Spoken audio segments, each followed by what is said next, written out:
Good morning, everyone. For the 4th of July, I've decided I really want to do a reading for the United States of America. To represent the United States, I will be using this copy of Zack Snyder's Justice League. Just need some kind of relic here to help bring in that magical energy, that American energy. So for the United States of America, as we know, is controlled by the president, by the people, and by the ones that have economic power, the billionaires. So the way I'm going to do it, I'm first going to pull a card for the United States. Let's just pull that. Oh, of course. Reverse justice. I mean, could we not get a better card for, the cynical attitude that everyone has for the United States? And it's right next to the Zack Snyder's Justice League 4K Ultra HD DVD, whatever the fuck. That's why I don't edit the actual shuffling process, because I really want you folks to see that this is stuff that needs to be taken seriously. So on top of that, what we'll be doing now, let's see. Okay, so we're going to pull a card for Donald Trump. Oh, yeah, makes sense. 5 of Cups. All right, and we're going to pull a card for the American people. King of Pentacles. Ooh, yeah, I already got some thoughts on all these things, but let's just get these cards out. And for one more, being the billionaires. The ones who really are the ones in charge, right? Unless you don't believe in that, but they're just pretty crazy, right? King of Swords. Cool.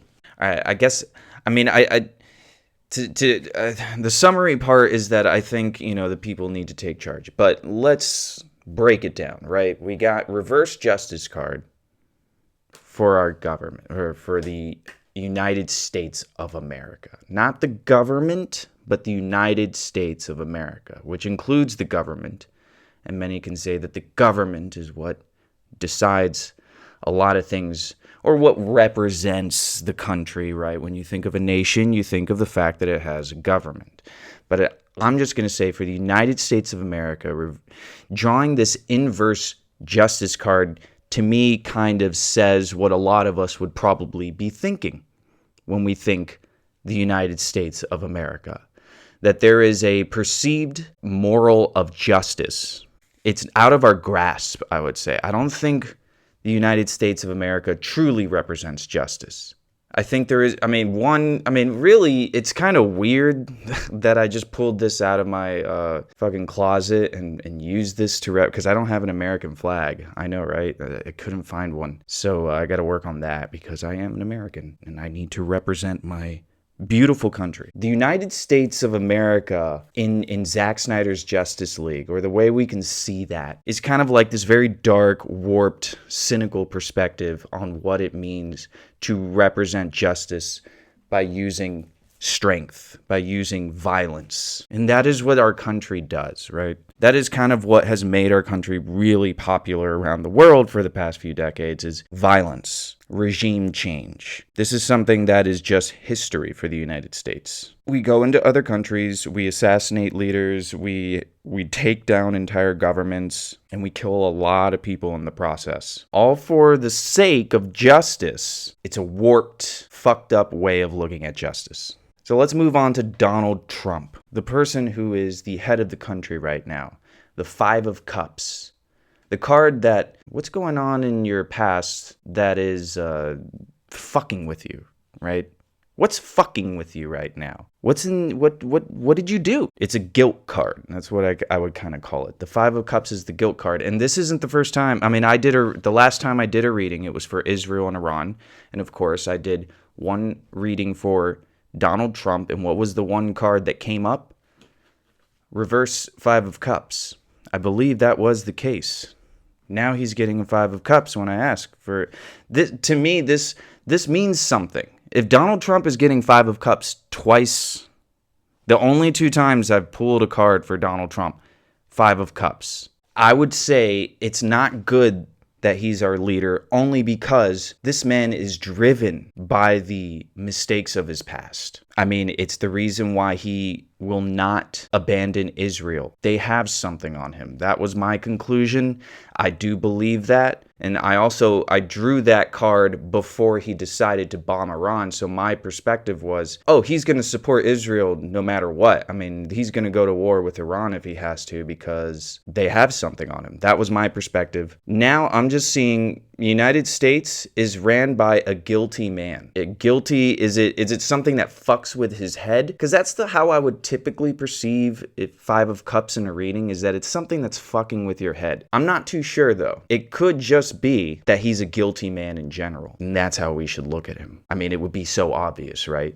But for the sake of nuance, I like to try to keep things a little bit more broad because you never quite know, right? You never quite know. But then again, how else could I have read this, right? Reverse justice on the fucking Justice League video that I used to represent United States of America. How else should I view that? What is the nuance that I'm going to apply to that? But let's move on. The King of Pentacles for the people of the United States. This is a good card. I mean, this is like, what I'm saying is King of Pentacles is kind of like, you could look at it two different ways. Now, if you want to get a little bit more just on the metaphysical, trying to be broad and nuanced, spiritual thing, you can just look at this card as like you've got the strength. You've got the ability to expand your wealth, to expand your values, to really create some kind of, economic utopia of some sort. Look at the United States as the capitalist experiment. It's not the invention of capitalism, but it is a country that is built on capitalism. It is the pure essence of the United States. One person could perceive that, what we need to do is overthrow capitalism because that is the leftist way, right? But what if you can't? What if the United States is just too embedded with capitalism, which is what I'm kind of getting with this King of Swords cards to represent the billionaires, is that I don't think they're going to go anywhere. And in some ways, they're kind of becoming aware of the hate that they're getting. They're kind of becoming aware of the reality that everyone hates billionaires, including the people in the United States. But what the King of Swords is telling me is that they are aware of this and they're prepared. And they're not going to give up. Why would they? There's a lot that would need to be done to reach that point. This is not a in-depth political tarot channel yet. My goal is to kind of, my general, whatever, my life goals, whatever. But in my mind, it makes sense to say that it would require quite a lot to overthrow capitalism in this country.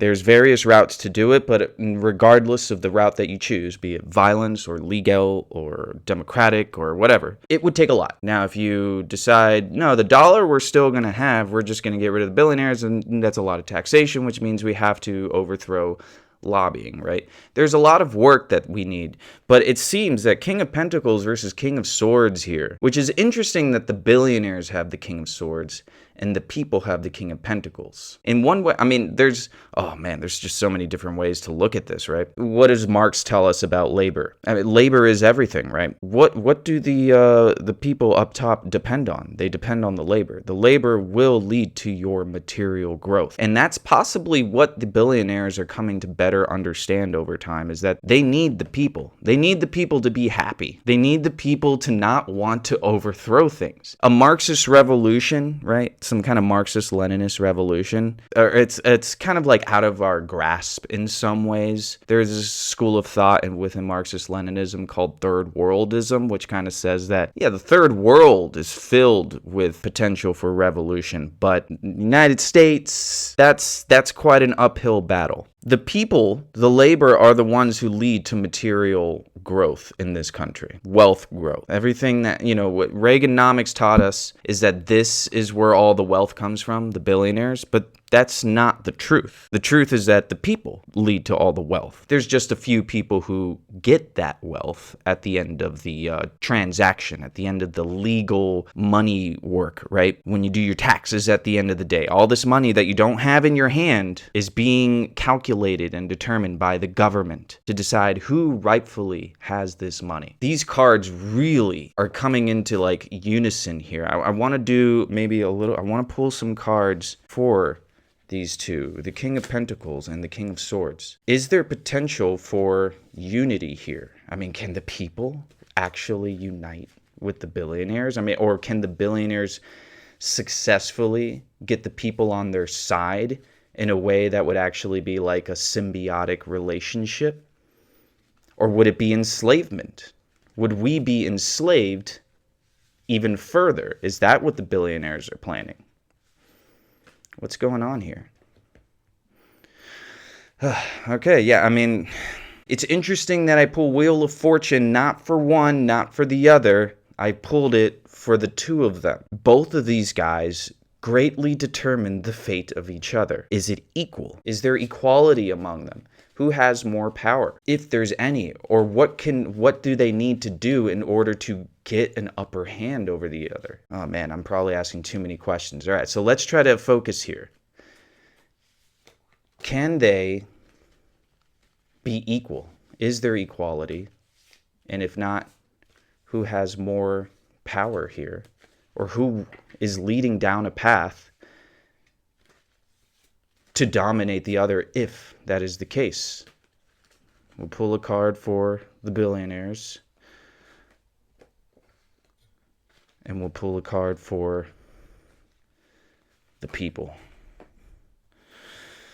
Okay. It started off with 2 kings, now it's 2 twos. And they're also both the Wheel of Fortune. We got a reverse 2 of Pentacles for the people and a 2 of Cups for the billionaires. All right.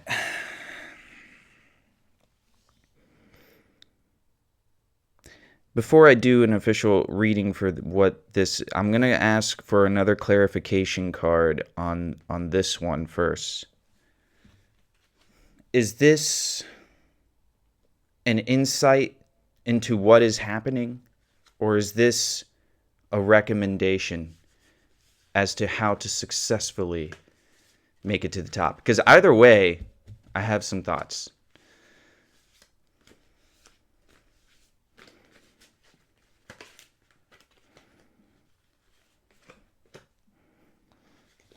Okay, that is interesting. Not good for the Marxists out there, but that is an interesting card to pull. This one is a little bit more straightforward to me, so I'm not going to pull a clarification card just yet. All right, so 3 of Cups on top of the 2 of Cups. I do think this is a suggestion. This is sort of like there's like 1,100 billionaires in the United States, and they all have different interests. The only ones we know about are the ones we see in media or the ones we're willing to look up. There's enough of them that they have different interests. They are individuals. They are the truly. If you are into philosophy, you would kind of like maybe view the billionaires as the only truly free people of the world. The only people who are allowed to just live the life that they want to. And that means there's so many different interests. But what I'm getting from this is that there is at the very least an understanding, due to maybe the assassination of that CEO, or maybe due to just the fact that Zoran Mandani won despite all the obstacles, despite the fact that his campaign was 5% of the funding that Cuomo had. It didn't matter. He won. That is a message to the billionaires, right? They need to care about the people because the people are overworked. The people have so many things going on in their lives. They are burdened. They are stressed. Part of what holds them back from actually being able to do a revolution is just the fact that they're overburdened. But it takes so much, right? There is a certain point where if you feel like it doesn't matter how hard you work, you just can't get past these obstacles that are in your way, that are economic, then you will no longer care about trying to balance that out, balancing work life with home life, and caring about politics and philosophy. If you are worried that your children's healthcare is not going to cut it, if you're worried that you have to work an extra 30 hours a week, so you're working 70 hours a week so that you can afford to feed your kid and have shelter for them, it no longer matters. Then things are going to fucking explode. 3 of Cups on top of 2 of Cups tells me that the billionaires, I mean, I don't want to be an apologist, or I don't want to paint a pretty picture here for billionaires, because I know in my experience, it is not a good general way to perceive the ultra wealthy, even your own boss. But with all of that in mind, what this tells me is that there is an understanding of some sort, at least from the billionaires, the economic power, that the people need to be taken care of, that there needs to be empathy. There needs to be empathy for their fellow man. Perhaps what we could say is that this is the lesson that we need to take from the birth of this country. Justice, forget about it. That's not what this country represents anymore. What we represent is and that's how the world is looking at it. Our support for Israel is kind of just making this whole thing a fucking joke, which is the whole point of Zack Snyder's Justice League. It's the whole point of Alan Moore's Watchmen. It's all a joke. Donald Trump, he's a guilty man. He's a guilty man who's running the ship right now. The people and the billionaires, they are the ones who run the show as far as economics go and as far as how this country is going to end up. That's what it looks like. And the people are overworked, overburdened, and are starting to feel pissed off. They're starting to feel like there is no balance here. Their personal lives are not balanced enough to keep them stable. There's destabilization. They're getting angry, and the billionaires are aware of this, and they're possibly trying to individually conceive of ways to pacify the masses. I mean, if I wanted to look at it in the most cynical way possible. They want to pacify the masses. Anyone familiar with the book Brave New World? It is a book about how the masses are successfully pacified, which is through drugs and drugs. Mostly drugs, but billionaires understand that if the masses are happy, even if they have to do it by just giving them more shit, then they won't turn violent and try to overthrow things. There are multiple billionaires who have brought out the concept of universal basic income and things of that nature. I have no idea if I can trust that that's what billionaires are actually going to do for us. It still gives me quite a lot of hope in some way. To give a little personal, I can kind of see that the billionaires that they need to appeal to the masses somehow. That it is no longer a case of like, oh, the latest iPhone came out. Now, are you guys okay with the fact that you will possibly never own a home? And that's something that to also really if people can't own their homes, and if people are paying $600 a month for healthcare that won't cover everything when they need it, they're going to decide that this entire system is fucked, and they're going to try to overthrow it, or they're going to not give a shit about any candidate that doesn't say we need to increase the taxes on the rich and use that money to fund social programs. And I think the billionaires to some degree understand this, and they're not stupid, right? They're just, living in their bubbles, but they're aware, because of the internet, they're aware that even on the right, even the right-wingers, many right-wingers are disenfranchised. They do not like the billionaires anymore. And the billionaires' only goal here, or the only salvation, is to help the people, is to make it so that the people are at the very least not going to try to overthrow things. And the way the people respond to things will greatly determine how the billionaires feel about things, whether the billionaires are able to maintain control. I'm going to pull one more card just to conclude things, just to give me a nice little wrap up. Like, what can we expect? Or finish things off. What's the final card here? Reverse Seven of Pentacles. If we got regular Seven of Pentacles, we would say, okay, guys, let's try some new things out. It's okay. We can take things slowly. Let's just see what works. There's too much division, and therefore we all have our own ideas on how to make things right. But the reality is that we just simply need to act. We kind of already have a decent amount of ideas on what needs to be done. It's all been written in the past. There is a book by Lenin, and there's also a book by, I don't remember his name, but there's two books, both called What Is to Be Done. But the point is the same. There is already discussion about what is to be done. The way I look at it is the billionaires are quite aware of that. These folks are not completely aware of this, what is to be done. But these guys are. They know. And they don't want that to happen. So they desperately need to give these people what they demand. Well, happy 4th of July, everyone.